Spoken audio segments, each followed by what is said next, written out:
రాత్రి 9:55 చావు దెబ్బ తగలబోతుంది. ఈ యొక్క పరిస్థితి ఎందుకు రాబోతుంది, ఈ రోజు కలిగే శుభ అశుభ పరిణామాలు ఏమిటో ఈ వీడియోలో తెలుసుకుందాము. వీడియో ఎక్కడా స్కిప్ చేయొద్దు. దయచేసి పూర్తిగా చూస్తే మీకే అర్థమవుతుంది. వీడియో నచ్చితే తప్పకుండా ఒక చిన్న లైక్ మాత్రం చేయండి. మీ లైక్ మాకు సపోర్ట్ గా ఉంటుంది.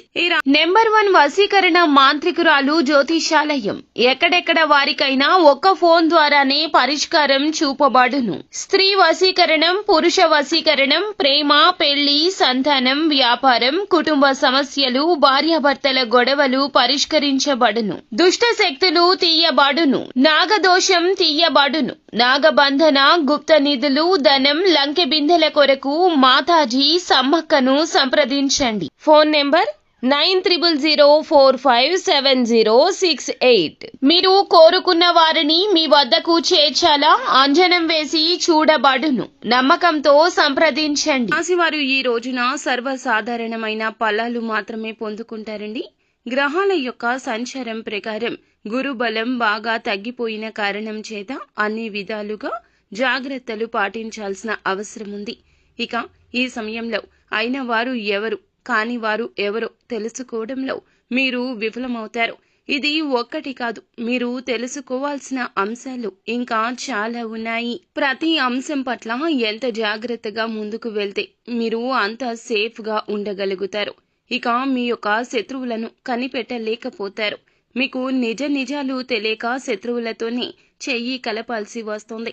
కొంచెం అప్రమత్తంగా ఉండండి.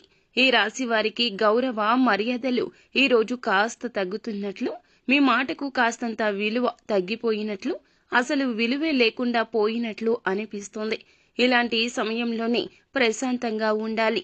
అలా కాకుండా కోపతాపాలకు లోను అయితే ముఖ్యమైన వారిని అయిన వారిని దూరం చేసుకుంటారు. శత్రువులను పసిగట్టే ప్రయత్నం చేయండి. మీకు మరొక ముఖ్యమైన విషయం కూడా చెప్పుకోవాలండి. కొన్ని సమయాల్లో అంటే కీలక నిర్ణయాలు తీసుకోవాల్సి వచ్చినప్పుడు మీరు చురుకుగా పని చేయలేకపోతారు. కొత్త అంశాల పట్ల చాకచక్యంగా వ్యవహరించలేకపోతారు. దీని మూలంగా మీరు వివాదాల్లో చిక్కుకోవాల్సి వస్తుంది. అలాగే ఆశించిన లాభాలు అందుకోలేకపోతారు. అందుకే ముఖ్యంగా వ్యాపారస్తులు ఈ రోజున మొత్తం కూడా జాగ్రత్తగా ఉండండి. తొందరపాటుతనాన్ని దరిదాపుల్లోకి కూడా రానివ్వకండి. ఏ నిర్ణయం తీసుకోవాల్సి వచ్చినా సరే 1కి 10 సార్లు ఆలోచించిన తర్వాతనే ముందు అడుగు వేయండి. ఇక కోపావేశాలు అస్సలు పనికిరావు. ఖర్చులు తక్కువగానే ఉంటాయి. ఇవి అన్నీ కూడాను ఉపయోగపడే ఖర్చులు అవుతాయి. మొత్తం మీద ఈ రాశి వారికి ఈ రోజు మొత్తము ఎంత జాగ్రత్తగా ఉంటే అంత మంచిది. అంతేకాకుండా మీ ఇష్ట దైవ ఆరాధన ఈ రోజున ఉపయుక్తంగా ఉంటుంది. ఇక ఉద్యోగ విషయంలో, వ్యాపార విషయంలో దుఃఖభరితమైన వార్త వింటారు. తట్టుకొని నిలబడండి.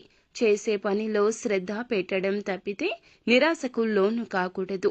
అంతా కూడాను భగవంతునిపై భారం వేయండి. నిత్యము కూడా లలిత సహస్రనామ పారాయణం చేసుకోవడం, హనుమాన్ చాలీసాను పాటించడం, పరమశివుణ్ణి నమ్మకంతో పూజించుకొని ఆరాధించడం మేలు కలగచేస్తుంది.